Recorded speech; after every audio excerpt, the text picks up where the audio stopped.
من الشيطان الرجيم. بسم الله الرحمن الرحيم. والله الذي أرسل الرياح فتثير سحابا فسقناه إلى بلد ميت فأحيينا به الأرض بعد موتها كذلك النشور. من كان يريد العزة فلله العزة جميعا إليه يصعد الكلم الطيب والعمل الصالح يرفعه والذين يمكرون السيئات لهم عذاب شديد ومكر أولئك هو يبور.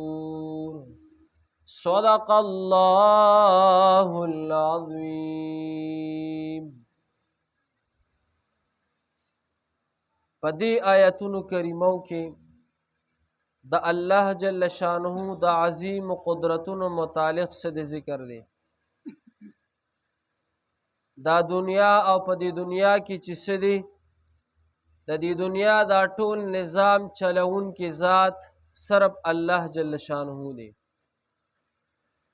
رسول الله مبارک ته الله فرمایي اے پیغمبره د مکی دی خلکو ته وایا، مشرکان او کافرانو ته وایا چې تاسو د یو الله جل شانه تابعداریو کې د یو الله احکامات ومنه،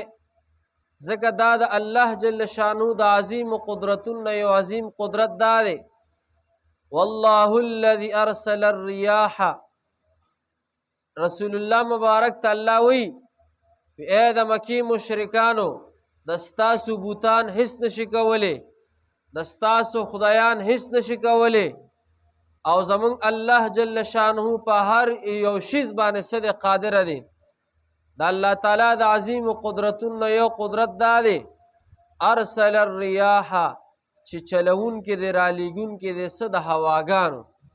الکه دا هوا تاسو چرته پسترګو لیدلې دا هوا؟ پسترګو لیدلې دا هوا؟ نه، او مخصوصیږي کله یخ هوا، کله ګرمه هوا، کله د یو طرف نه کله د بل طرف نه. د دې هوا چلون کی ذات څوک دی؟ الله دی. فتثير سحابا فسقناه الى بلد ميت. او بیا دا اوریس چې دا موږ چې دا سپین اوریس کاری، د دې اوریس چلون کی ذات څوک دی؟ الله دی. الله په هوا راولي په دې اوریس باندې د یو ځای نه بل ځای ته سدي اولیږي. چې کوم ځای کې د باران ضرورت وي الله تعالی هوا ته حکم وکي اوریس سدي دا په مخه کې هغه ځای ته سدي ورسیږي. نو د دې اوریزې د دې هوا د دې هر یو شیش چلون کې ذات څوک دی؟ الله دی. بیا ورپسې فاحیینا به الارض بعد موتها. الله فرمایي چې کله منګه اوریز یو داسې ځای ته ورسو چې هلته ضرورت وي د باران، نو هلته باران وشي او بیا هغه ځمکه زرغونه سدي د باران په اوبو سره سدي راښکاره کي. الله تعالی فرمایي وی دا ټول زما سدي قدرتونه دي. فاحیینا به الارض بعد موتها، وی څنګه چې د دې ځمکې نه فصل راخیږي د اوبو په ذریعې سره، زمیندار تخم وکري، اوبه ورته ورواچي، بیا د دې فصل زرغونه څوک کوي؟ الله کوي. الله په خپل قدرت سره کوي. وی دقه شانتې به ای خلکو تاسو به د قیامت په ورځ څه دی د دې خپلو قبرونو هم دقه شانتې به روځئ څنګه چې دا فصل د دې ځمکې نه روځي. حدیث کې راځي چې کله د قیامت ورځ شي، د قیامت ورځ شي نو دا خلک سره په ډومبۍ شپېلې سره به دا ټول نظام د هر څه به ختم شي. بیا به چې کله دویمه شپېلې وخلي کېږي د هغې نه مخکې به د الله تعالی د عرش لاندې څه دی یو مضبوط باران بوشي، او د هغې باران نه پس څه دی دا خلک به بیا د خپلو قبرونو نه به راپاسي. فاحیینا به الارض بعد موتها، الله وی مونږ ژوندي کوو دا ځمکه پس د مرګ د دې نه. څنګه پس د مرګ د دې نه؟ کله چې په یو ځمکه باندې باران نه کېږي، اوبه ورته نه میلاویږي، هغه بیا فصل کوي؟ نه کوي، بیا فصل کوي. دقه شانتې چې کله په یو ځمکه باندې باران وشي، هغه ځمکه څه دی زرغونه شروع کړي. دغه شانتې الله فرمایي وی ای خلکو نیک اعمال کوئ، تاسو به هم د قیامت په ورځ څه دی د دې ځمکې نه به داسې روځئ لکه څنګه چې دا فصل د دې ځمکې نه روځي. دا به لکه د څه دپاره به د انسانان روځي؟ دې دپاره چې د سزا د جزا د نیک اعمالو د هر یو شي څه دی بدله به میلاویږي. چا نیک اعمال کړي وي د هغې بدله به میلاویږي، چا بد عمل کړی دی د هغې سزا به میلاویږي او الله ته به څه دی پیش کېږي. بیا ورپسې په دې دویم آیات کې من کان یرید العزة فلله العزة جميعا الیه یصعد الکلم الطیب والعمل الصالح یرفعه. ګورئ جی منګو تاسو چې په مخ د ځمکه باندې هر یو نیک عمل وکړو، که هغه تاسو د قرآن تلاوت وکړئ، ذکر اذکار وکړئ، چا سره ښېګڼه وکړي، صدقه ورکړي، درس ته کښېني، لمونځ وکړي، نوافل وکړي او په دې کې اخلاص موجود وي، نو دا سره دا نیک عمل یرفعه، دا نیک عمل سره دا بره د الله تعالی دربار ته ځي. فرشتې ستا دا نیک عمل څه دی دا بره وړي چې ای الله د پلانکي بنده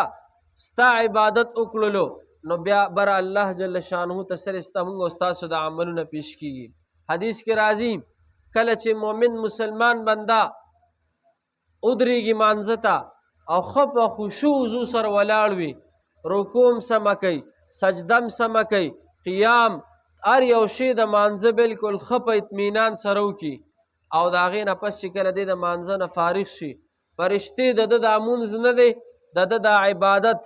دا ډېر په قدر احترام سره بره د الله تعالی دربار ته وړي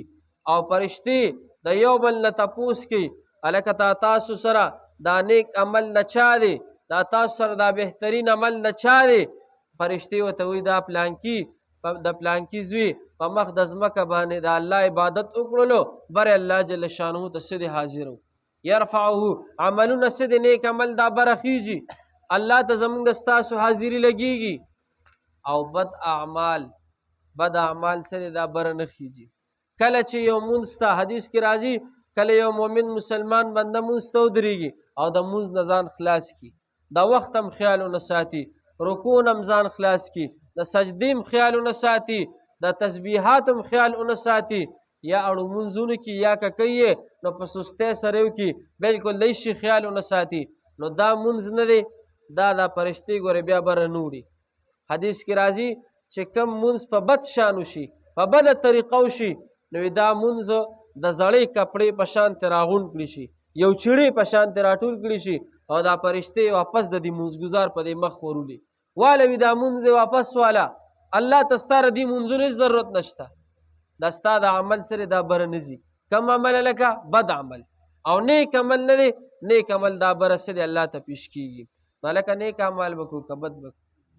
نیک عمل به کوو چې الله تعالی ته څه دی زمونږ د ستاسو د عملونو رسیږي، چې صحیح عمل رسیږي، چې د بدو څه دی ګورې حاضري نه لګي. روزانه فرشتې راکوزېږي د الله په حکم سره، مازدیګر په ټیم کې د فرشتو دا ډیوټي بدلیږي او دا فرشتې راشي کرامن کاتبین، د انسان په دې ښې اوږه په دې ګسه اوږه باندې دا فرشتې ناستې وي او زمونږ د ستاسو د اعمال څه دی دا لیکي او ښې طرف والا څه دی زمونږ د ستاسو ښه اعمال لیکي او دا ګس طرف والا نه دي دا بد اعمال لیکي.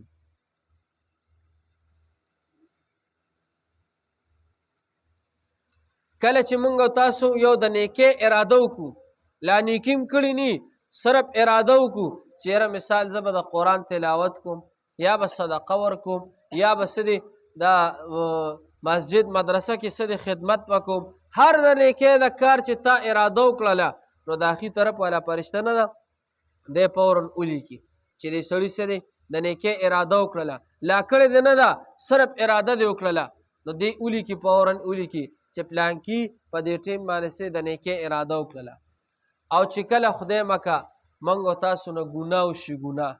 خطا رانه وشي، بدي رانه وشي، نو دا د ګس طرف والا فرشته نه ده دا چې څنګه لیکل کوي که نه، نو دا د ښي طرف والا فرشته ورته وایي چې لږ صبر وکړه، لږ صبر وکړه، لږ ټیم ورته صبر وکړه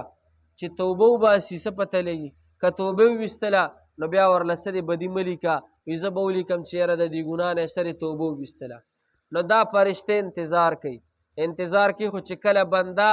ګناه وکړي او دا ګناه بوج نه ګڼي نو توبه ونه باسي بیا د هغې نه پسې څه دی دا فرشته بیا ولیکي د مؤمن سړي د کامل مؤمن سړي به دا نښه وي کله چې د ده نه ګناه وشي که نه حدیث کې راځي وایي د مؤمن سړي دا نښه ده چې کله ترې ګناه وشي ویدې دا ګناه په خپل ځان باندې داسې ګڼي لکه ته به وایې چې یو غر د ده د پاسه راغورځېږي یو غر د ده د پاسه پروت دی یو بوج پې پروت دی دی دا ګناه داسې ګڼي او کافر فاسق فاجر ګناه داسې ګڼي گویا چې یو مچ پې ناست او بس والوت ګناه در نه وشي موږ ټول ګناهګار یو موږ ټول کمزور یو موږ ټول خطاکار یو هر انسان نه څه دی غلطي خطا کیږي ولکه ورپسې بیا څه دی د کفارې په طور باندې د نیکۍ کار کوه بیا کله چې تا نه ګناه وشي او ته توبه وباسې او توبه استغفار وکړې حدیث کې راځي چې التائب من الذنب کمن لا ذنب له وی توبه ویستونکي د ګناه نه داسې دی لکه چې دا اړو ګناه کړې نه ده هلکه ګناه وشي خطا وشي نو توبه څه دی ویستل پکار دي ګوره جي سبق ته والله الذي ارسل الرياح او الله هغه ذات دی چې رالیږي هواګانې فتثیر صحابا فسقناه نو دغه هواګانې اوریځې اوچتې کړې فسقناه الى بلد میت الله فرمای بیا مونږ وشړو دي اوریځو لره هغې ښار ته چې مړ وي فاحیینا به الارض بعد موتها بیا مونږ ژوندي کړو په دې سره ځمکه پس د دې د مړه کېدو نه کذلک النشور دغه رنګې به وي ستاسو دپاره دوباره راوچتېدل من کان یرید العزته څوک چې غواړي عزت فلله العزة جميعا نو د الله دپاره عزت دی ټول الیه یصعد الکلم الطیب ټول الله طرف ته خیجي پاکې خبرې پاک عملونه والعمل الصالح او نیک عمل یرفعه بر اوچتیږي دی لره اسمانونو طرف ته والذین واکسان یمکرون السیئات چې تدبیرونه کوي د بدو عملونو لهم دپاره د هغوی عذاب شدید عذاب سخت دی ومکر اولئک هو یبور او تدبیر دغه خلکو به برباد شي والله الله چې دی خلقکم پیدا کړی تاسو من تراب د خاورې نه ثم من نطفة بیا د نطفې نه ثم جعلکم ازواجا بیا جوړ کړی تاسو جوړې جوړې وما تحمل من انثى او حمل نکیږي د هیڅ یوې ښځې ولا تضع او نه زیږوي ښځه بچي لره الا بعلمه مګر د الله په علم سره وما يعمر من معمر او عمر نه مومي څوک اوږد عمر والا ولا ينقص من عمره او نه کمولی شي د عمر د ده نه الا فی کتاب مګر دا په کتاب کې بالکل واضح درج دی ان ذلك على الله يسير بشک دا خبره په الله باندې اسانه ده صدق الله العظیم الحمد لله رب العالمين والعاقبة للمتقين والصلاة والسلام على أشرف الأنبياء المرسلين وعلى آله الطيبين وعلى آله وصحبه أجمعين